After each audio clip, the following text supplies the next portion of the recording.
పశ్చిమ బెంగాల్కి సంబంధించి 4 సర్వే సంస్థలు ఇచ్చినటువంటి ఎగ్జిట్ పోల్ సర్వే ఫలితాలను మనం స్క్రీన్ పైన చూసాము. రిపబ్లిక్ టీవీ మాత్రమే బీజేపీ మ్యాజిక్ ఫిగర్ను టచ్ చేసే అవకాశం ఉందంటూ, ప్రధానంగా మ్యాజిక్ ఫిగర్ను టచ్ చేసే అవకాశం ఉందంటూ ఎగ్జిట్ పోల్ సర్వే ఫలితాలను తేల్చింది. ఇక టైమ్స్ నవ్ అయితే 158 స్థానాలు తృణమూల్ కాంగ్రెస్కు వస్తుందని, ఏబీపీ అయితే 152 నుంచి 164 స్థానాలు తృణమూల్ కాంగ్రెస్కు వస్తుందని, అలాగే సిఎన్ఎన్ అయితే 162 స్థానాలను తృణమూల్ కాంగ్రెస్ కైవసం చేసుకుంటుందని. సో క్లియర్ మెజారిటీ తృణమూల్ కాంగ్రెస్కు. మొత్తం 4 సర్వే సంస్థల్లో 3 సర్వే సంస్థలు ప్రధానంగా తేల్చినటువంటి అంశం. రైట్, మనతో మాట్లాడడానికి ప్రొఫెసర్ నాగేశ్వర్ గారు తన అనాలిసిస్ అందించడానికి మనతో లైవ్లో జాయిన్ అయ్యారు. Sir, good evening. ఎస్, మనం ప్రధానంగా పశ్చిమ బెంగాల్కి సంబంధించి ఎగ్జిట్ పోల్ ఫలితాలను చూస్తున్నాము. ఇక్కడ ప్రధానమైన అంశం బీజేపీ ఈ 5 రాష్ట్రాల్లో ప్రధానంగా ప్రతిష్టాత్మకంగా తీసుకున్నటువంటి స్టేట్ పశ్చిమ బెంగాల్. ఇక్కడ మనం ఎగ్జిట్ పోల్ సర్వేలు చూసినప్పుడు 4గింటిలో 3 తృణమూల్ కాంగ్రెస్కు అధికారం మళ్ళీ ఖాయమనేటటువంటి ఎగ్జిట్ పోల్ రిపోర్ట్స్ ఇచ్చాయి. ఒక్క రిపబ్లిక్ టీవీ మాత్రమే తృణమూల్ కాంగ్రెస్ అధికారానికి దూరం కాబోతోందంటూ ఎగ్జిట్ పోల్ ఫలితాలు ఇచ్చింది. ఓవరాల్గా ఈ 4 సంస్థలు ఇచ్చినటువంటి ఎగ్జిట్ పోల్ ఫలితాలు చూసినప్పుడు మీ విశ్లేషణ ఏంటి సార్? ఇప్పుడు సహజంగా ఎగ్జిట్ పోల్స్ అనాలిసిస్ చేసేటప్పుడు average of all the 4 polls చేస్తారు. పోల్ ఆఫ్ ద పోల్స్ అంటారు. ఈ పోల్ ఆఫ్ ద పోల్స్ చూసినా కరెక్ట్ గా తృణమూల్ కు ఆధిక్యత. అయితే మనం గమనించాల్సింది ఏంటంటే ఏది కూడా భారీ మెజారిటీ తృణమూల్కి ఇవ్వలే. ఇప్పుడు హైయెస్ట్ గా ఇచ్చింది మీకు సి ఓటరు గరిష్టంగా 168, అంటే 152 నుంచి 168 మధ్యలో సి ఓటరు మీకు టైమ్స్ నౌ, న్యూస్ 18 ఇచ్చారు. అంటే ఏదైనా కూడా ఒక 20 సీట్లు, అంటే 147 ఇది మ్యాజిక్ ఫిగర్. అఫ్ కోర్స్ ఇప్పుడు 2 సీట్లలో పోలింగ్ జరిగిన కనుక 146 ఇది మ్యాజిక్ ఫిగర్. హైయెస్ట్ గా ఇచ్చింది 168, అంటే ఒక 22 సీట్లు ఎక్కువ ఇచ్చింది. అందువల్ల this can go in any way. ఎందుకు అంటున్నానంటే ఇప్పుడు ఒక రిపబ్లిక్ టీవీ వాస్తవంగా 10 సీట్లు మీకు తక్కువ మెజారిటీకి 10 సీట్లు తక్కువ వస్తాయని చెప్పి తృణమూల్ కాంగ్రెస్ చెప్పింది. బీజేపీకి బొటాబొటి మెజారిటీ వస్తుందని చెప్పి అవును, ఎప్పుడు కూడా అధికారంలో ఉన్న పార్టీకి అనుకూలంగా ఓటు వేసే వాళ్ళేమో గట్టిగా చెప్తారు ఎలక్షన్ లో. అధికారంలో ఉన్న వారికి వ్యతిరేకంగా ఓటు వేసే వాళ్ళు అంత ఈజీగా చెప్పరు. సో ఈ ఫ్యాక్టర్ కూడా మనం పోల్స్ లో తీసుకుంటే డెఫినెట్ గా ఎలా రియాక్షన్ ఉంటుంది అంటే, తృణమూల్ ఓటరు ఓపెన్ గా చెప్పి మార్పు కోరిన ఓటరు గనక ఓపెన్ గా చెప్పకపోతే ఏం జరుగుతుంది?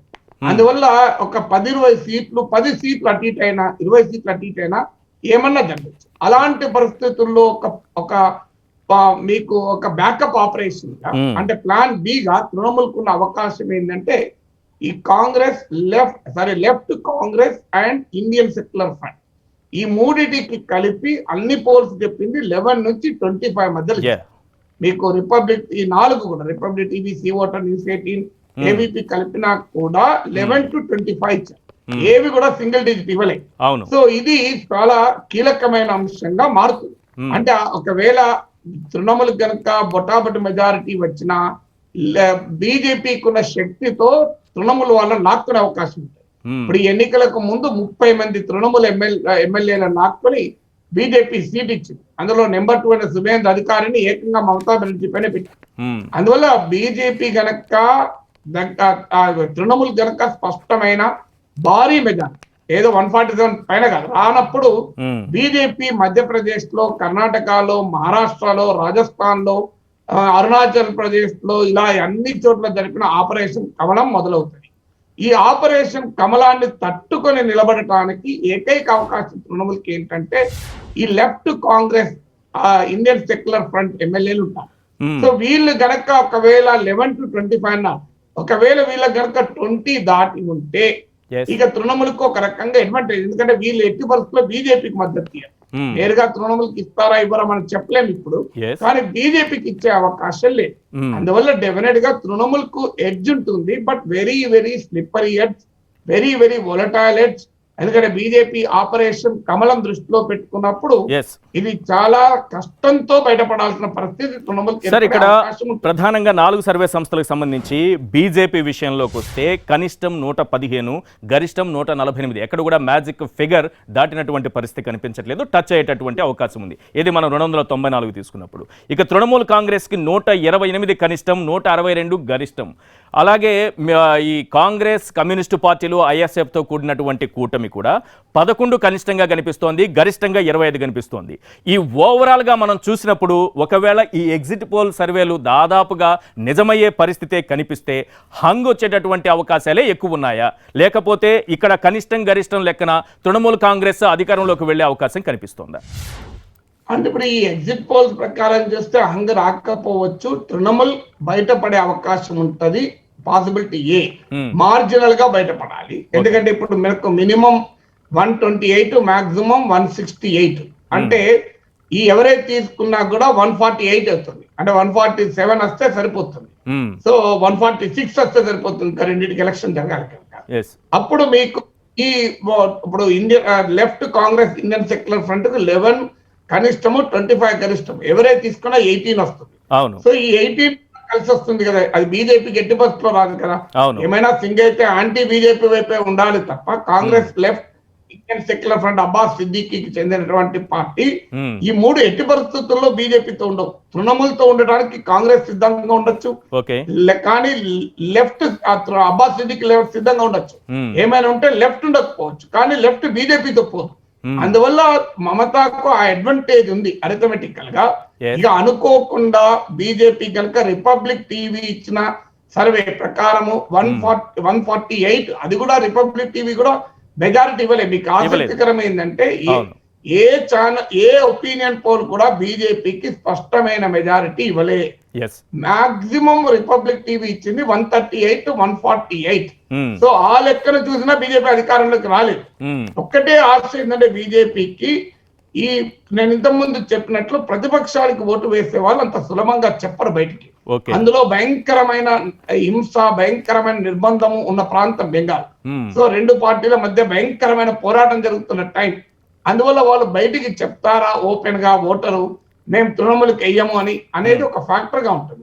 అయితే చాలా మంది రాజకీయ విశ్లేషకులు, గ్రౌండ్ పైన ఉన్న రిపోర్టర్లు చెప్పేది ఏంటంటే బీజేపీ అద్భుతమైన పెరుగుదల నమోదు చేసుకుంటుంది. ఎందుకంటే 2016 లో తీసుకుంటే బీజేపీకి వచ్చినాయి కేవలం 3 సీట్లు.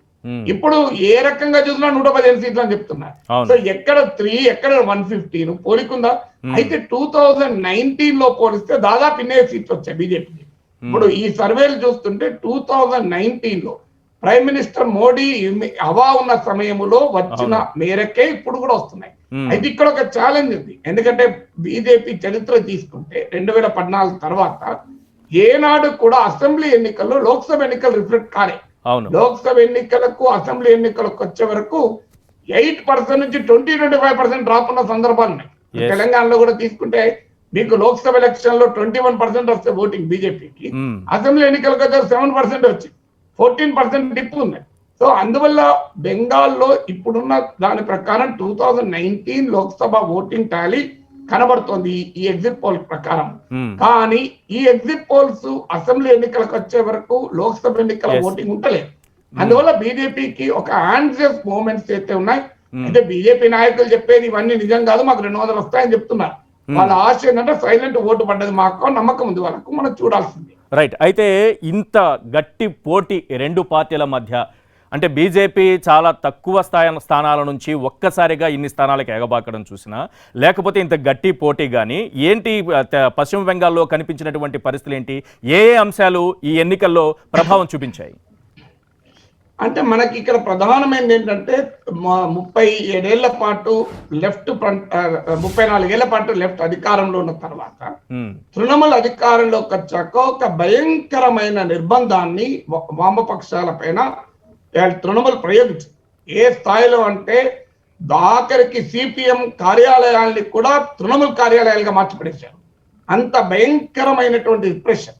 బెంగాల్కి వచ్చేవరకు ఏంటంటే పార్థ మజుందార్ అనే ఒక సామాజిక శాస్త్రవేత్త అంటే it is a party society. అంటే గ్రామాలు నిట్ట నిలువన 2 పార్టీల మధ్య చీలిపోతాయి. సో ఎప్పుడైతే ఈ తృణమూల్ అధికారంలోకి వచ్చి భయంకరమైన నిర్బంధాన్ని ప్రయోగించిందో లెఫ్ట్ ఓటరు కకావికలైపోయారు. సో ఈ దానితో పొలిటికల్ వాక్యూమ్ ఏర్పడింది.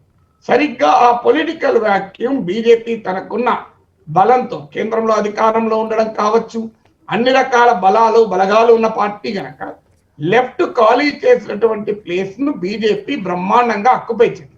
త్రిపురలో కాంగ్రెస్ ఖాళీ చేసిన స్థానాన్ని బీజేపీ ఆక్రమిస్తే ఇక్కడ బెంగాల్కి వచ్చే వరకు లెఫ్ట్ ఖాళీ చేసిన స్పేస్ ను బీజేపీ ఆక్యుపై చేసింది. మీకు ఆశ్చర్యం మీద కొన్ని చోట్ల బీజేపీ రైజ్ అయినాక బీజేపీ సహకారంతో సిపిఎం కార్యాలయాలు ఓపెన్ చేసుకోగలిగారు తృణమూల్ నిర్బంధాలు ఎదుర్కొని. Can you imagine that? Left voter BJP shift అయ్యారు బెంగాల్లో. అంటే లెఫ్ట్ ఓటర్ అంటే ప్రతి ఒక్కరు కాకలు తీరిన కమ్యూనిస్ట్ యోధులు కాదు కదా, సానుభూతి పరుడు ఓటర్. సో ఎప్పుడైతే తృణమూల్ దాడికి లెఫ్ట్ కకావికలైపోయిందో ఆ ప్లేస్ లో యాంటీ తృణమూల్ సెంటిమెంట్ ను బీజేపీ ఫిజికల్ గా ఏదో ఎమోషనల్ కాదు, భౌతికంగా క్షేత్రస్థాయిలో నిలబడి ఛాలెంజ్ చేసిందో లెఫ్ట్ ఓటర్ కూడా బీజేపీకి షిఫ్ట్ అయ్యారు. ఎందుకు కాంగ్రెస్ వైపు ఎందుకు షిఫ్ట్ కాలేదు సార్? కాంగ్రెస్ అప్పటికే బలహీన పడింది కదా, దేశంలో బలహీన పడింది, రాష్ట్రంలో బలహీన పడింది కూడా. మీకు తెలంగాణలో కూడా గమనించండి, టిఆర్ఎస్ కాంగ్రెస్ ను ఉతికి ఆరేసి భయంకరంగా ఉతికితే ఏమైంది? మీకు దుబ్బాకలో బీజేపీ గెలిచింది కదా, జిహెచ్ఎంసీలో బీజేపీ గెలిచింది కదా. అప్పటి నుంచి కొద్ది కేసీఆర్ ఉతకడం మానేశాడు కదా కాంగ్రెస్ ను. ఇప్పుడు మీరు దుబ్బాక తర్వాత ఒక్క కాంగ్రెస్ నాయకుడిని తీసుకోవాలంటే కూడా ఆలోచిస్తున్నారు కదా.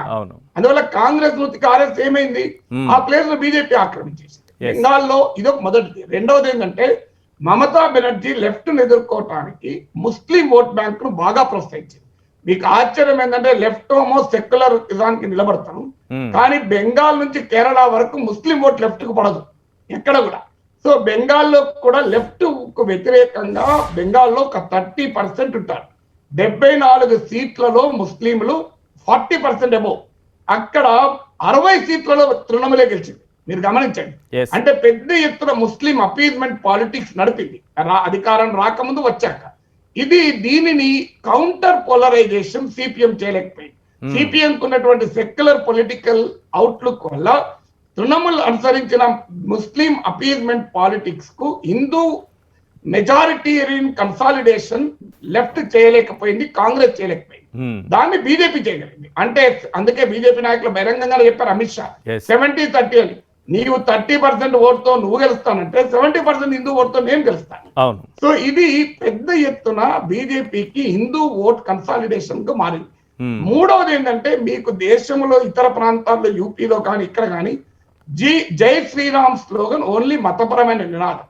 బెంగాల్కి వచ్చే వరకు ఏంటంటే జై శ్రీరామ్ మతపరమైన నినాదాన్ని దాటి తృణమూల్ వ్యతిరేకంగా ఒక యాంటీ గవర్నమెంట్, ఒక ప్రొటెస్ట్ సింబల్ గా మారిపోయింది. ఎలాగైతే మనకు Jai Sriram is no longer symbol of religious mobilization, మతపరమైన సమీకరణ దాటి తృణమూల్ వ్యతిరేక పోరు నినాదంగా జై శ్రీరామ్ మార్చగలిగింది బీజేపీ.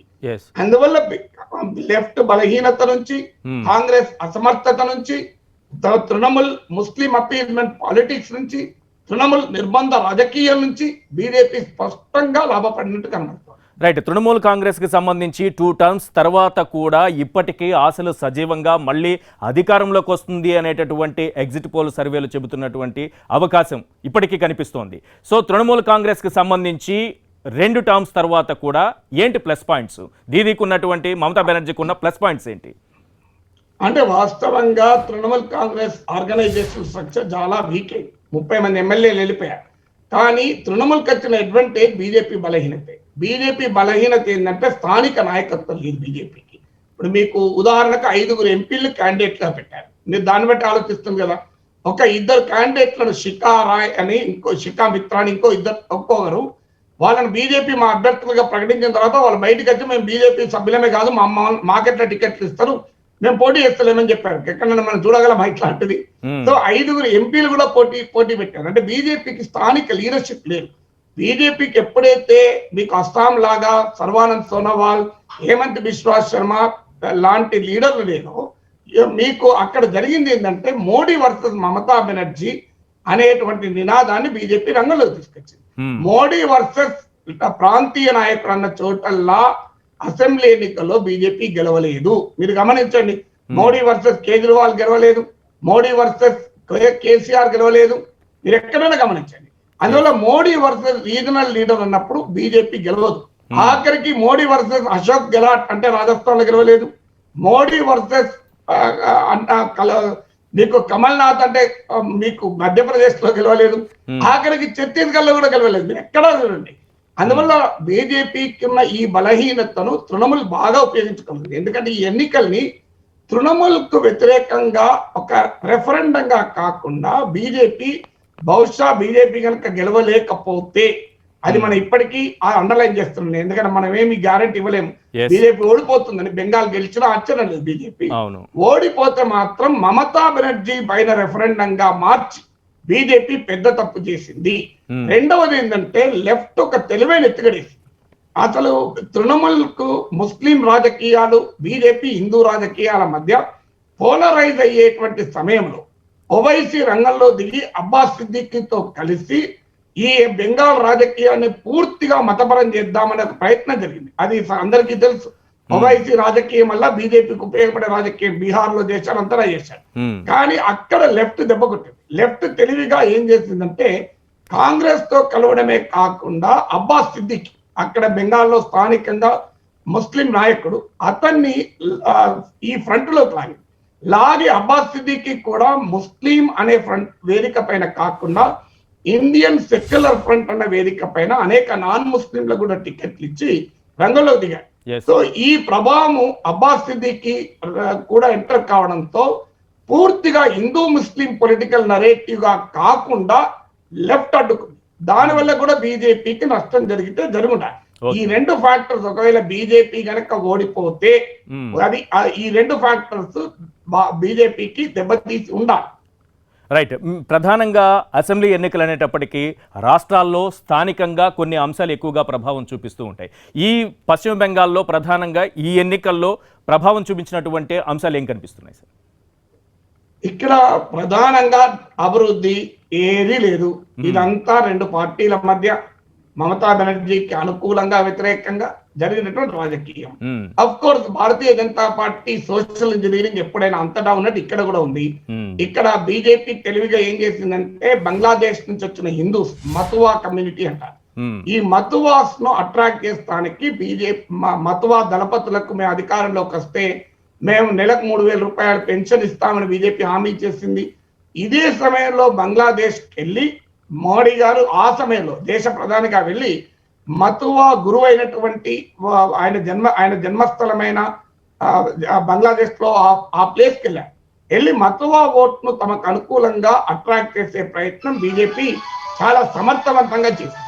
సో అయితే దీనికి పోటీగా తృణమూల్ రాజవంశీ అనే ఒక ఎస్సీ కమ్యూనిటీని అట్రాక్ట్ చేసే ప్రయత్నం చేసింది. ఈ రాజవంశీలు 2019 లో బీజేపీకి అనుకూలంగా ఓటేశారు.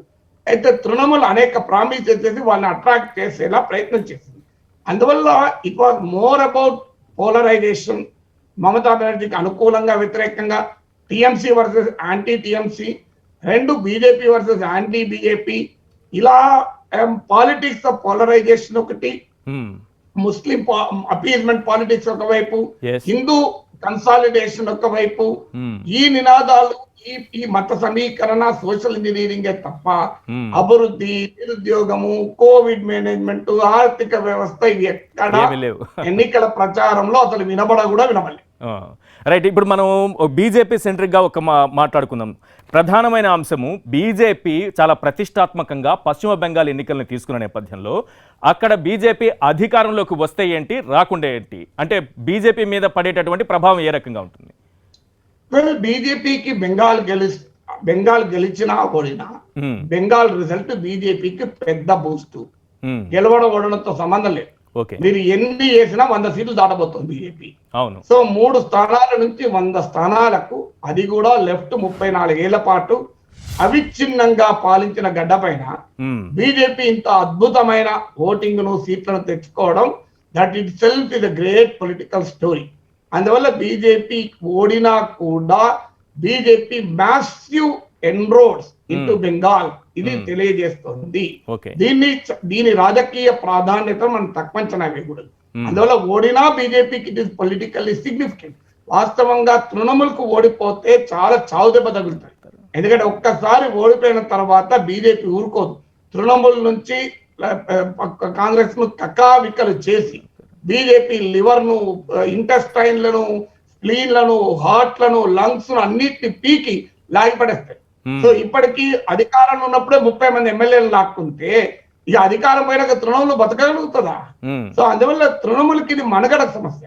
గెలిస్తే మనుగడ మిగులుతుంది, లేకపోతే మనుగడ కష్టం అవుతుంది. ఎందుకంటే యాంటీ బీజేపీ సెంటిమెంట్ తో మనుగడ సాధిద్దామంటే తృణమూల్ కన్నా స్ట్రాంగెస్ట్ యాంటీ బీజేపీ గా లెఫ్ట్ ముందుకొచ్చే అవకాశం కూడా ఉంటుంది. అందువల్ల తృణమూల్కి ఇది చావు బతుకుల సమస్య తప్ప బీజేపీకి it is any how advantage BJP. ఇక గెలిస్తే మరింత అడ్వాంటేజ్. ఎందుకంటే ఈస్టర్న్ పార్ట్ లో గెలవడం అనేది మామూలు, బెంగాల్లో గెలవడం మామూలు విషయం. ఇక బెంగాల్లో బీజేపీ ఓడిపోతే ఒక్క డ్యామేజ్, ఒక్క ఇంప్లికేషన్ ఏంటంటే Mamata Banerjee will became the centre of anti BJP politics in the country.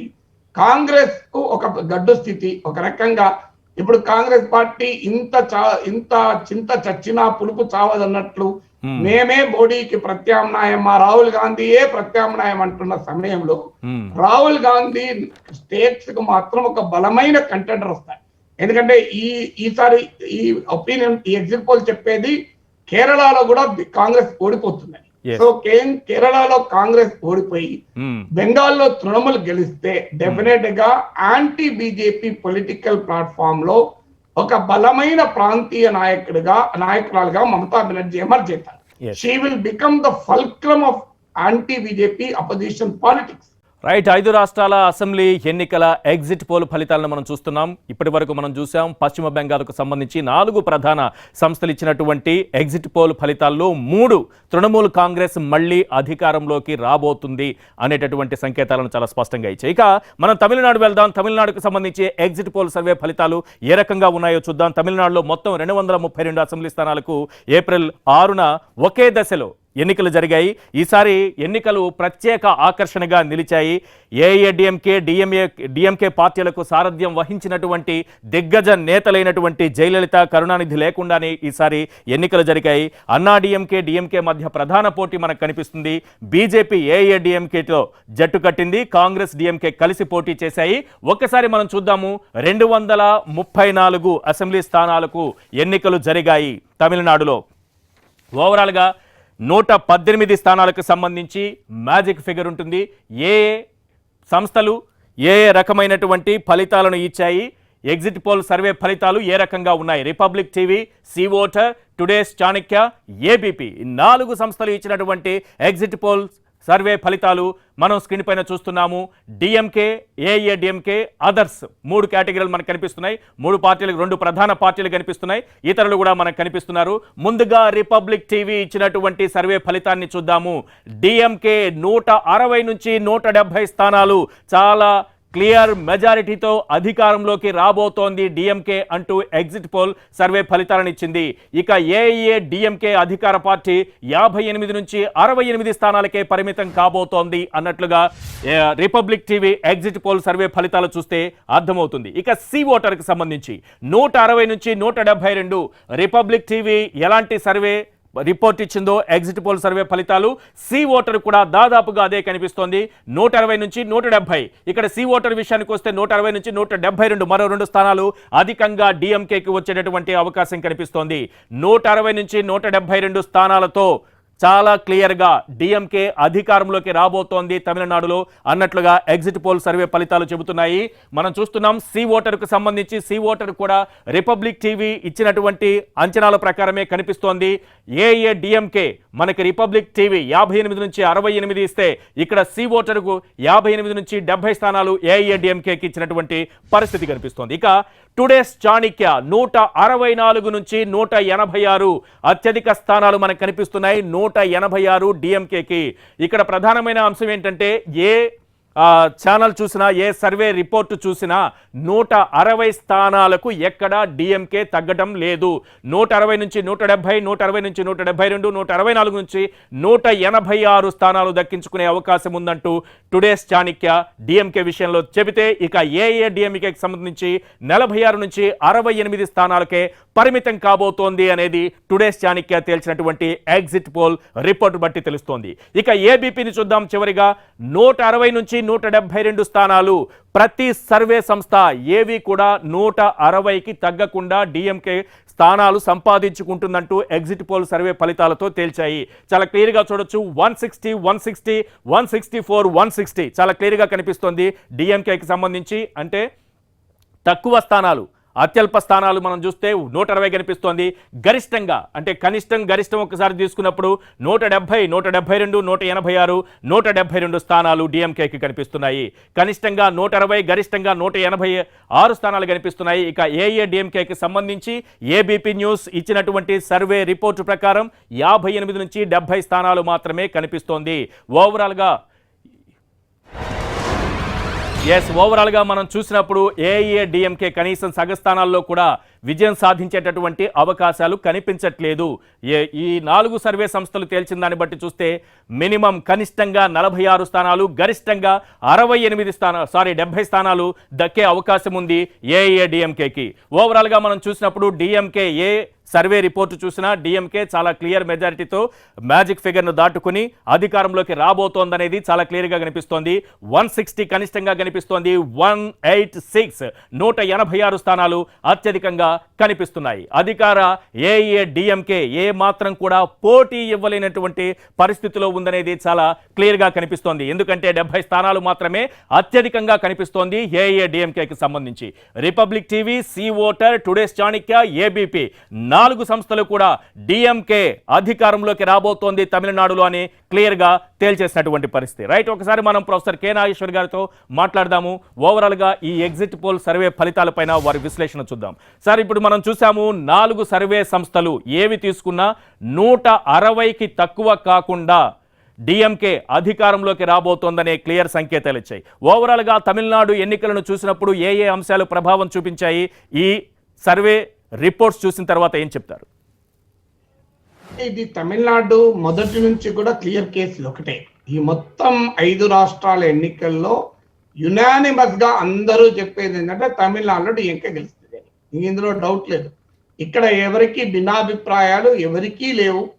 So Tamil Nadu is a clear gone case for AIADMK or gone case for NDA.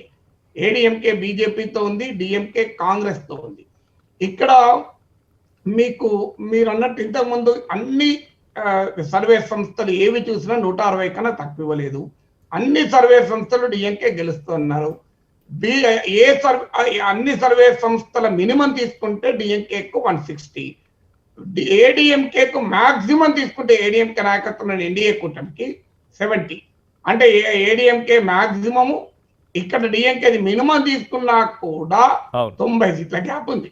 So అందువల్ల it is a very clear case. ఇందులో difference of opinion ఏమీ లేదు. ఇక మళ్ళీ వేరే చర్చించాల్సింది కూడా ఏమీ లేదు ఇక్కడ. సో అందువల్ల ఇది క్లియర్ కేసు. మరి ఏమై ఉంటుంది అంటే ఇది 2019 ఎన్నికల్లో కూడా ఇది స్పష్టంగా కనబడ్డది. 2019 ఎన్నికల్లో 39 సీట్లలో ఒక్క సీట్లోనే ఎన్డీఏ గెలిచింది, ఏడీఎంకే గెలిచింది. ఓ పన్నీర్సెల్వం డిప్యూటీ చీఫ్ మినిస్టర్ కూడా గెలిచారు.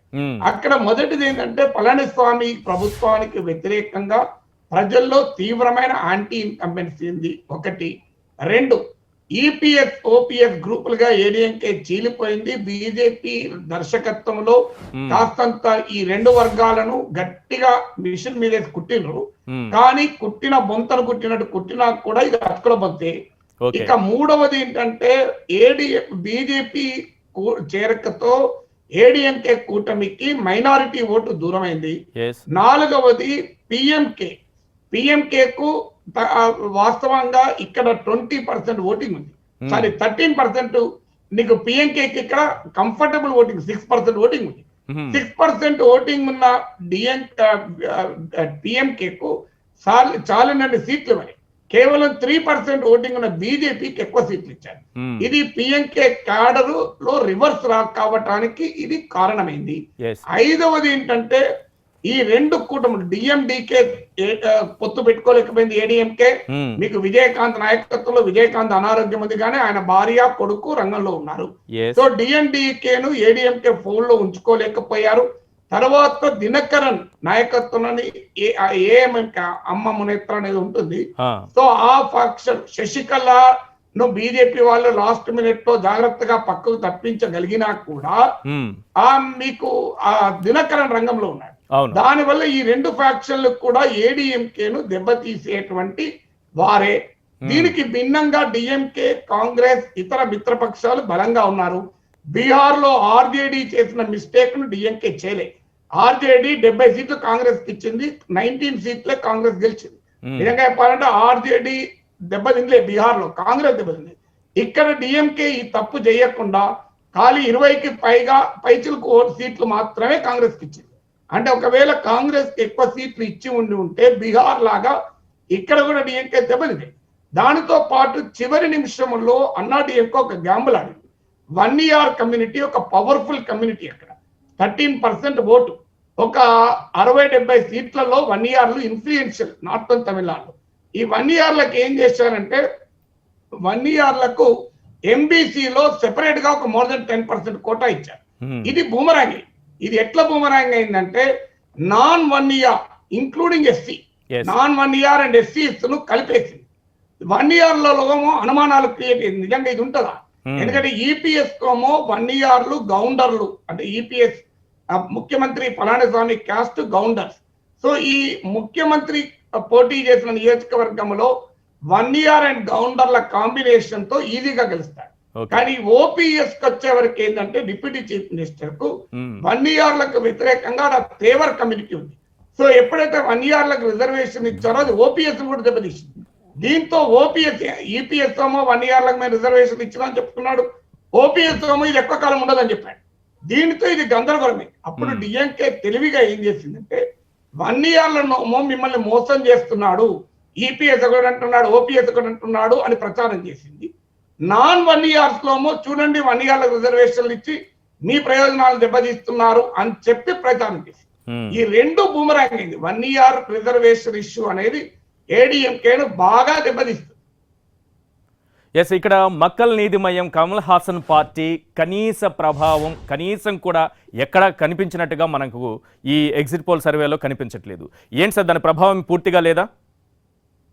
అంటే ఇప్పుడు మనకు అర్థం కావాల్సింది, ఈశ్వర్ ఒక వ్యక్తికి ఒక పార్టీకి బలం ఉండడం వేరు, ఆ బలం ఓటింగ్ గా రిఫ్లెక్ట్ కావడం వేరు. ఎందుకు అంటే ఎప్పుడైతే భయంకరమైన పోలరైజేషన్ ఉంటుందో ఈ ఇతరులకు ఓట్లు పడవు. ఇప్పుడు మీకు తమిళనాడు చరిత్ర తీసుకుంటే లాస్ట్ 5 అసెంబ్లీ ఎన్నికలను ఎనలైజ్ చేసి చెప్తున్నాను. 2 ద్రవిడియన్ పార్టీస్, ఏడీఎంకే నాయకత్వంలోని కూటమి, డిఎంకే నాయకత్వంలోని కూటమి, ఈ 2 కూటముల మధ్యనే 70 to 80% ఓటు పోతుంది. అది గమనించే రజనీకాంత్ చాలా తెలివిగా కోవిడ్ ఉపయోగించుకొని రంగం నుంచి బయటకు వచ్చేసాడు. ఎందుకంటే లేకుంటే రజనీకాంత్ పరిస్థితి కూడా ఇంత అయ్యి. అందువల్ల డిఎంకే ఏడీఎంకేల మధ్య భారీగా పోలరైజేషన్ అయిన సమయంలో కమల్ హాసన్ లాంటి ప్లేయర్స్ కు ప్రభావం చూపేటువంటి అవకాశమే లేదు. ఎందుకంటే ఓట్ కన్సాలిడేట్ అయింది. ADMK vote, DMK vote. ADMK వద్దనుకున్నాడు డిఎంకే ఓటు వేశాడు, డిఎంకే వద్దనుకున్నాడు ఏడీఎంకే ఓటు వేశాడు. మధ్యలో కమల్ హాసన్ ఎవరు అనుకోవాలి? సో అందువల్ల ఇక్కడ బిగ్ బాస్ లేడు అక్కడ. సో ఎందుకంటే ఈ 2 బిగ్ బాస్ ల మధ్య ఫైట్ లో స్మాల్ స్క్రీన్ బిగ్ బాస్ అవకాశాలు ఉండవు. ఓకే, అయితే ఇక్కడ ప్రధానమైన అంశం బీజేపీకి సంబంధించి జయలలిత మరణం తరువాత పార్టీలో బీజేపీ జోక్యం పెరుగుతూ పోయింది. పూర్తిగా ఆధిపత్యం సాగించేటటువంటి దిశగా బీజేపీ వెళ్ళింది ఏఐఏడీఎంకేలో. సో ఆ ప్రభావం ఏమీ ఉండదా బీజేపీ ప్రభావం ఏఐఏడీఎంకే మీద, తద్వారా ఎన్నికల ఫలితాల మీద? ఉంటుంది. అదే ప్రభావం కదా ఇప్పుడు కొంపముంచేది ఏడీఎంకేకు. సో ఆ ప్రభావమే దెబ్బతీసేది. ఎందుకంటే తమిళనాడుకి వచ్చే వరకు బీజేపీ అనేది ఒక మింగుడు పడని అంశం అది. అది ఎందుకంటే సో సాంబార్ లో ఎక్కువ ఉప్పేస్తే ఎట్లుంటుందో అట్లుంటది బీజేపీ పాలిటిక్స్. బీజేపీ పొలిటికల్ ఈడియం అనేది తమిళ సాంబార్ లో ఉప్పు ఎక్కువేసినట్టు. ఎందుకంటే ఇప్పుడు నీట్ విషయంలో తమిళనాడులో యాంటీ బీజేపీ సెంటిమెంట్ ఉంది. మీకు అలాగే national highway Chennai to Salem national highway ఒక సారవంతమైన నేలల ద్వారా వెళ్ళింది. దీనికి వ్యతిరేకంగా అక్కడ రైతుల్లో తీవ్ర వ్యతిరేకత ఉంది. అలాగే మీకు హిందీ ఇంపోజిషన్, హిందీ రుద్దుతున్నారు అనే డైమెన్షన్ కూడా ప్రభావం చూపింది. పెట్రోల్ ధరల పెరుగుదల లాంటి సమస్యలు బీజేపీ బిల్లులన్నీ ఏడీఎంకే కట్టుకుంటూ వచ్చింది. ఆఖరికి మైనారిటీ ఓట్లు ఏడీఎంకే గంపగుత్తగా డిఎంకే అప్పచెప్పింది. సో అందువల్ల బీజేపీ పొలిటికల్ ఈడియం అనేది తమిళనాడులో అంత సులభంగా, తమిళనాడు కేరళ వాస్తవంగా ఒక కర్ణాటకలోనే సౌత్ ఇండియాలో బీజేపీ ఈడియం, మీరు ఆంధ్రప్రదేశ్ లో కూడా చూడండి 1% మించి లేదు కదా. మొన్న ఈవెన్ లోకల్ బాడీ ఎలక్షన్ లో కూడా 3-4% మించి రాలేదు. సో అందువల్ల ఇక్కడ ఎవరో ఒక పవన్ కళ్యాణ్నో, ఒక పళనిస్వామినో, ఒక జయలలితనో లేదు ఎవరినో అని పట్టుకొని పైకి రావాలని చూసినా కూడా తమిళ రాజకీయాల్లో బీజేపీ అంత సులభం కాదు అని ఈ ఎగ్జిట్ పోల్స్ మరోసారి రుజువు చేస్తున్నాయి. ఇదే కనుక రియల్ రిజల్ట్ అయితే మోస్ట్ ప్రాబబ్లీ ఇదే రిజల్ట్ అవుతుంది. బెంగాల్లోనైనా నేను ఇప్పటికీ ఇంకా బీజేపీకి 100% రూల్ అవుట్ చేయను. ఈవెన్ టుడే నా కన్విక్షన్ తృణమూల్ గెలుస్తుందని 4 3 ఎగ్జిట్ పోల్ చెప్పినా కూడా I totally do not rule out BJP coming to power in Bengal. So బెంగాల్లో ఆపరేషన్ కమలం ద్వారానో లేదా ఎన్ని ప్రజల తీర్పు ద్వారానో బెంగాల్లో బీజేపీ ఇంకా రాదని నమ్మలేదు. కానీ తమిళనాడులో మాత్రం ముచ్చటే లేదు. సరే, ఆపరేషన్ రైట్, దీంట్లో ఆపరేషన్ కమల్ అనేది సక్సెస్ అయ్యే అవకాశం ఏ మేరకు ఉంది అంటే ఉంటే రెండే ఉండాలి. ఇటు కమ్యూనిస్టు పార్టీలతో కూడినటువంటి కూటమి నుంచి అయినా లేదంటే తృణమూల్ కాంగ్రెస్ అయినా సరే ఈ వైపు నుంచి ఎవరైనా జంప్ చేస్తే తప్ప ఈ ఆపరేషన్ సక్సెస్ అయ్యే అవకాశం ఉండదు. సో ఇక్కడ కమ్యూనిస్టు పార్టీలు కాంగ్రెస్, కమ్యూనిస్టు, ఐఎస్ఎఫ్ 3 కలిసి ఆ కూటమిలో ఒక 20 స్థానాలు తెచ్చుకుంటే ఆపరేషన్ కమల్ అనేది స్టార్ట్ అవుతుందా, ఛాన్స్ ఉందా? అంటే కొద్దిగా ఇబ్బంది అవుతుంది. అయితే తృణమూల్ నుంచి ఎంతమందిని తీసుకుంటే తృణమూల్ నుంచి ఎంతమంది అయినా రెడీ కదా. అది తృణమూల్ అంటే తెలంగాణలో కాంగ్రెస్ పార్టీ లాగా 19 సీట్లు గెలిస్తే ఉన్నోళ్ళందరూ వెళ్ళిపోయారు కదా. ఈ తృణమూల్ కాంగ్రెస్ నుంచి ఎంతమంది అయినా వెళ్తారు కదా. ఎందుకంటే నారదా స్కామ్ ఉంది, శారదా స్కామ్ ఉంది. మీరు ఎక్కడైనా గుర్తుంచుకోండి, స్కాములు ఉన్న చోట ఆపరేషన్ కమలం సులభము. సో అందువల్ల ఆడ బెంగాల్లో ఇవాళ తృణమూల్లో ఉన్న నాయకులు చాలా మంది ఈ స్కాముల్లో ఉన్నారు. వాళ్ళ వెనకాల CBI, ED, IT already Amit Shah home ministry కార్యాలయంలో మనం మాట్లాడుకునే టైంలో ఆల్రెడీ ఆడ ఉండుంటాడు ఇప్పటికే. సో ఈడీని, సిబిఐని, ఐటీని యాక్టివేట్ చేస్తారు. వాళ్ళు రంగంలో దిగితే తృణమూల్ నేతలు ఎవరు బిర అనుకుంటూ బీజేపీలోకి పోతారు. ఇవాళ మీరు బీజేపీలో చేరిన ముక్కుల్ రాయ్ గాని, సుబేంద్ర అధికారి గాని వీళ్ళంతా ఎవరు శారదా చిట్ ఫండ్ స్కామ్ లో నిట్ట నిలువున మునిగినోళ్ళు కదా. సో అందువల్ల ఇట్లాంటి వాళ్ళు చాలా మంది ఉన్నారు ఆ తృణమూల్ కాంగ్రెస్ లో. అందువల్ల బీజేపీకి ఆపరేషన్ కమల ఏం లేదు. మీకు ఈశ్వర్ ఉదాహరణ గుజరాత్ లో చిమన్ భాయ్ పటేల్ నాయకుడు ఆయన ఒకటే అన్నాడు, 130 సీట్లు నాకు ఒక్కటొచ్చి మిగతా వాళ్ళకి 129 వచ్చినా ఇబ్బంది ఏం లేదు, నేను 65 మంది లాక్కుంటా అన్నాడు. సో నేను ఒక్కనున్నా. అందువల్ల బీజేపీ అందుకే బెంగాల్ అనేది ఇప్పటికీ కూడా చాలా వీక్ గ్రౌండ్. తృణమూల్ ఏమైనా చేయగలుగుతారు.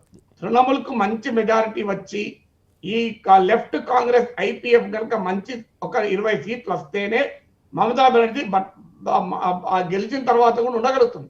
లేకపోతే మధ్యప్రదేశ్ అవుతుంది. మధ్యప్రదేశ్ లో ఏమైంది, మీకు కమల్నాథ్ నాయకత్వంలో కాంగ్రెస్ అధికారంలోకి వచ్చింది. సింధియా జంప్ అయ్యాడు, అడ్రస్ లేకుండా పోయింది కదా, గవర్నమెంట్ బీజేపీలోకి వచ్చింది కదా.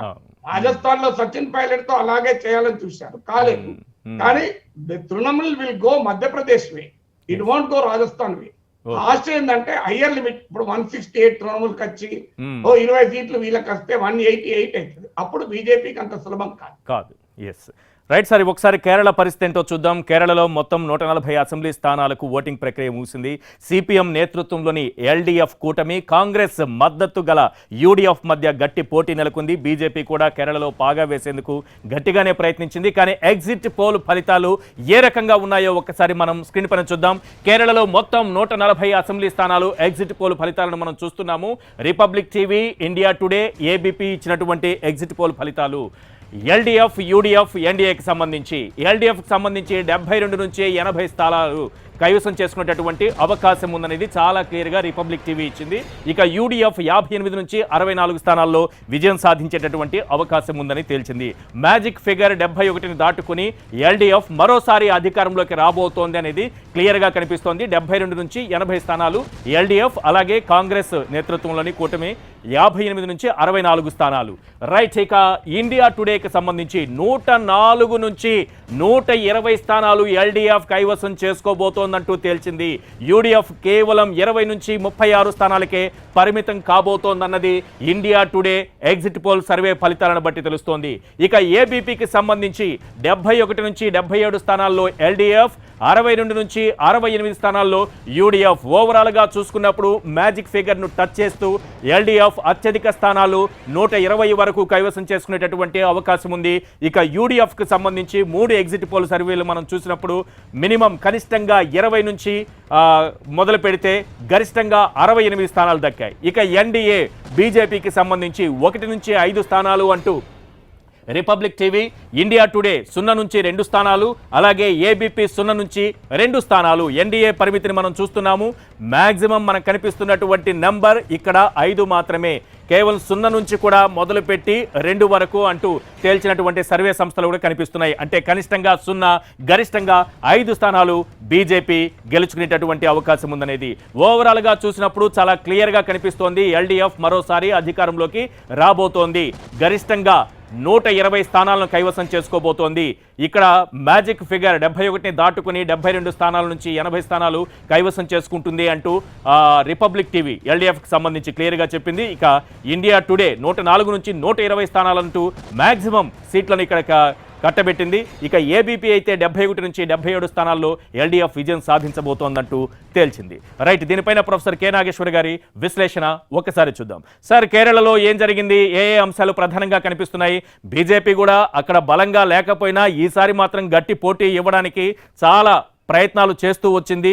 ఈ 4-5 ఏళ్లలో ప్రధానంగా దృష్టి పెట్టినటువంటి అంశం ముందుగా ఎల్డీఎఫ్ అధికారంలోకి రాబోతోంది అనేటటువంటి సంకేతాల నేపథ్యంలో అక్కడ ప్రభావితం చేసినటువంటి అంశాలేవి? ఇప్పుడు ఈ ఈస్టర్ ఎగ్జిట్ పోల్స్ కన్నా ముందు నుంచి కూడా కేరళలో గ్రౌండ్ రిపోర్ట్లు చెప్తున్నాయి క్లియర్ గా లెఫ్ట్ విల్ రిటైన్. ఇది కేరళ చరిత్రలోనే ఒక అనూహ్యమైన పరిణామం. గత 3-4 దశాబ్దాలుగా కేరళలో ఒకే టర్మ్ అధికారంలో ఉంటుంది. ఇదో ఈ 2 ఫ్రంట్లు కన్సాలిడేట్ అయ్యాక సిపిఎం నాయకత్వం ఎల్డీఎఫ్, కాంగ్రెస్ నాయకత్వం యూడీఎఫ్ ల మధ్య పోటాపోటీగా మారిన తర్వాత చాలా స్మాల్ మార్జిన్ తో 1-2% మార్జిన్ తో ప్రభుత్వాలు మారుతుంటాయి. ఎవరు కూడా 2 టర్ములు ఉండరు. అది కేరళ సాంప్రదాయం. సో ఈ సాంప్రదాయానికి భిన్నంగా లెఫ్ట్ గెలుస్తుంది అని మొదటి నుంచి గ్రౌండ్ రిపోర్ట్ నుంచి అందరూ ఏకగ్రీవంగా చెప్పారు. ఇందులో డిఫరెన్స్ ఆఫ్ ఒపీనియన్ లేదు తమిళనాడు లాగా. అయితే ఇక్కడ వేరియేషన్, తమిళనాడు అందరూ 160 మినిమం ఉన్నారు. ఇక్కడికి వచ్చే వరకు మ్యాజిక్ ఫిగర్ అయిన 70 ఉంటే 71 లోయెస్ట్ ఉంది, 120 హైయెస్ట్ ఉంది. సో ఇంత భారీగా తేడా ఉంది. మీకు ఇండియా టుడే పోల్ మాత్రమే మోర్ దెన్ 100 సీట్లు ఇస్తుంది, 104 to 120. సో ఇంత భారీ వేరియేషన్ ఎందుకు అంతుపట్టలేకపోతున్నారు అంటే కేరళ ఈజ్ అన్ ఎడ్యుకేటెడ్. కేరళలో ఎడ్యుకేటెడ్ సీట్ కనుక సర్వేలో మరి వాళ్ళు ఎంత మేర కరెక్ట్ గా చెప్పారనేది ఒక పాయింట్. కేరళకున్న ప్రత్యేకత మరి బీజేపీ ఎందుకు కేరళలో ఏం చేయలేకపోతుంది అంటే ఓ రాజగోపాల్ బీజేపీ నాయకుడు, ప్రస్తుత రద్దయిన అసెంబ్లీలో ఏకైక ఎమ్మెల్యే, ఆయన చాలా స్పష్టంగా చెప్పాడు కేరళలో లిటరసీ ఎక్కువ, అందువల్ల మేము గెలవమన్నాడు. ఆయన ఇట్స్ వెరీ క్యాండిడ్ అడ్మిషన్. అక్షరాస్యత ఎక్కువ ఉంది, అందుకే మేము గెలవమన్నాడు. ఎందుకంటే కేరళ ఉత్తరప్రదేశ్ లాగా బీహార్ లాగా కాదు అని. అందుకే పినరయ్ విజయన్ కూడా ఒక ఇంటర్వ్యూలు అడిగారు, కొన్ని పంచాయతీ ఎన్నికల్లో కొన్ని చోట్ల బీజేపీ మంచి పర్ఫార్మెన్స్ వచ్చింది, మీరు మీ భవిష్యత్ వ్యూహం ఏంటంటే అక్కడ మేము లిటరసీ క్యాంపెయిన్ పెంచుతామన్నాడు. సో అందువల్ల ఇది బీజేపీ నాయకుడు రాజగోపాల్, సిపిఎం నాయకుడు విజయన్ కూడా ఒకే మాట చెప్పారు. బీజేపీకి వచ్చే వరకు ఏంటంటే ఆడొక పెద్ద vote bank, minority vote bank. Christian and Muslims కలిపితే 40%. అయితే విచిత్రం ఏంటంటే ఇక్కడ క్రిస్టియన్స్ అండ్ ముస్లిమ్స్ మేజర్ గా యూడిఎఫ్ ఓటర్స్, కాంగ్రెస్ ఓటర్లు. సో లెఫ్ట్ ఓటర్లకు కాదు. సో అందువల్ల లెఫ్ట్ ప్రభుత్వం ఉన్నప్పుడు బెంగాల్ లాగా ముస్లిం అపీజ్మెంట్, మైనారిటీ అపీజ్మెంట్ కార్డు బీజేపీకి పనిచేయరు. అక్కడ శబరిమలను ఉపయోగించుకొని హిందూ కన్సాలిడేషన్ చేద్దామని బీజేపీ ప్రయత్నం చేసింది. కానీ కేరళకు ఉన్నటువంటి ఒక సాంస్కృతిక సాంప్రదాయ రీత్యా అంత సులభం కాదు. ఎందుకంటే శ్రీ నారాయణ గురు నాయకత్వంలో పెద్ద రిఫార్మ్ మూవ్మెంట్, కమ్యూనిస్ట్ మూవ్మెంట్ల చరిత్ర ఉన్న రాష్ట్రం అది.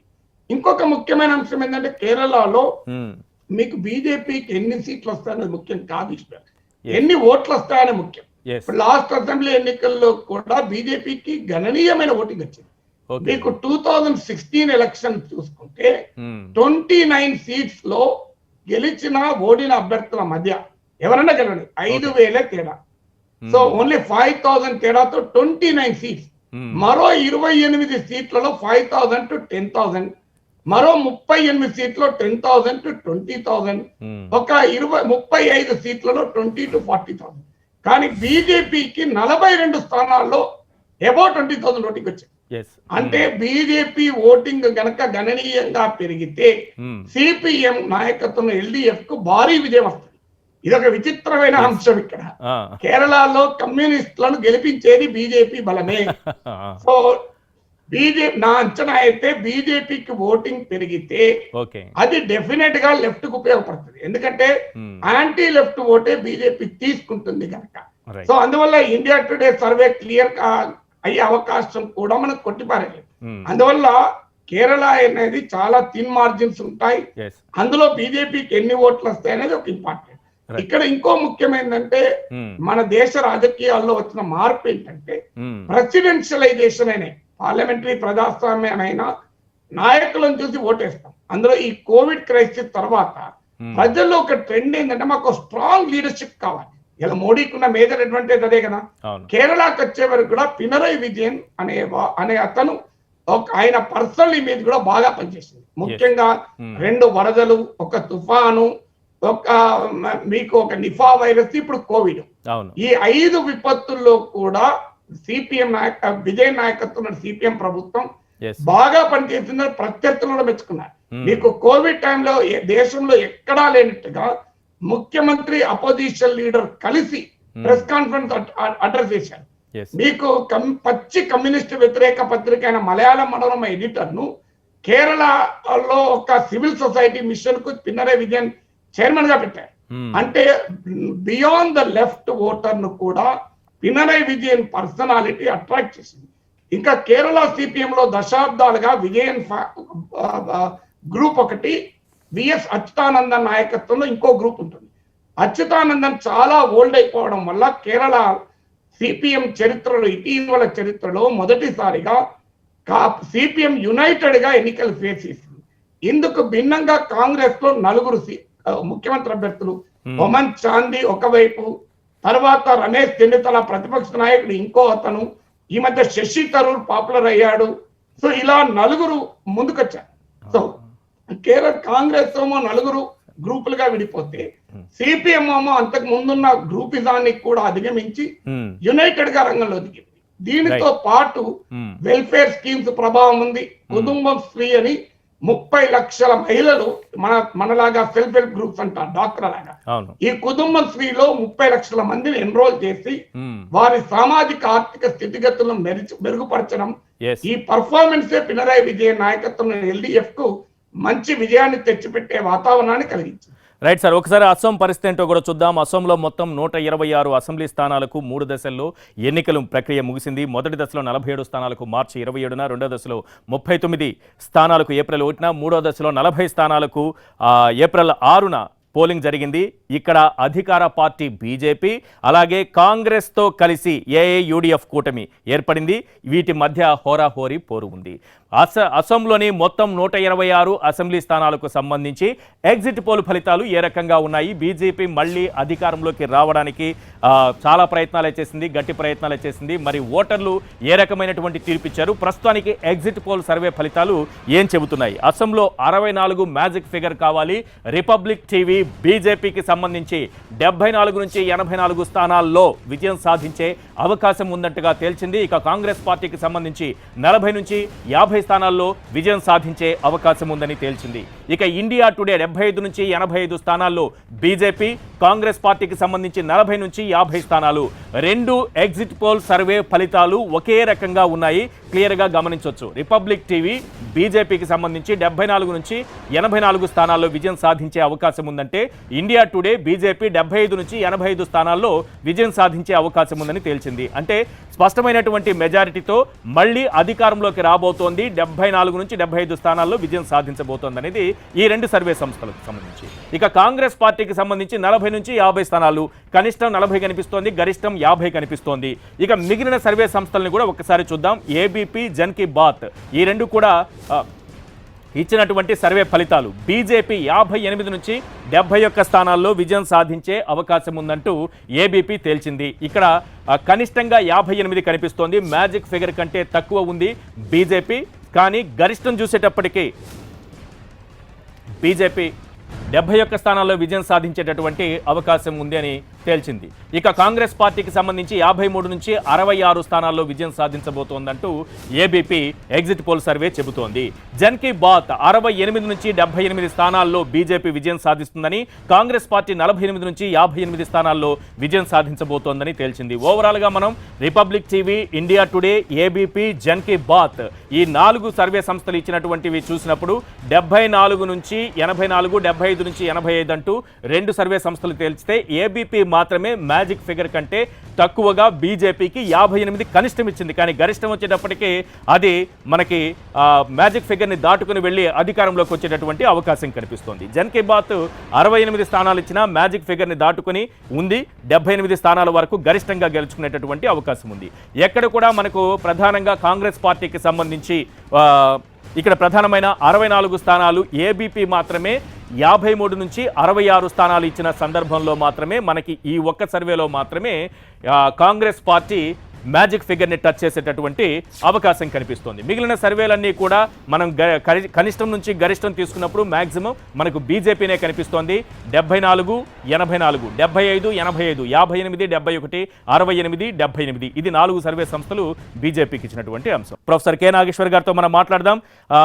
సార్, ఇక్కడ ప్రధానంగా అస్సాంలో మళ్ళీ బీజేపీ అధికారంలోకి వచ్చేటటువంటి అవకాశాలే ఎక్కువగా కనిపిస్తున్నాయి. ఓవరాల్గా ఇక్కడ ప్రభావం చూపించినటువంటి అంశాలు ఏం కనిపిస్తున్నాయి? అసోం అనేది చాలా కీలకంగా మారింది. ఇక్కడ మనం రెండు విషయాలను మాట్లాడుకోవాలి. కేరళ విషయంలో కానీ, అసోం విషయంలో కానీ ముందుగా కాంగ్రెస్కి సంబంధించిన అంశం మాట్లాడదాం. కాంగ్రెస్ పరిస్థితి ఏంటన్నది.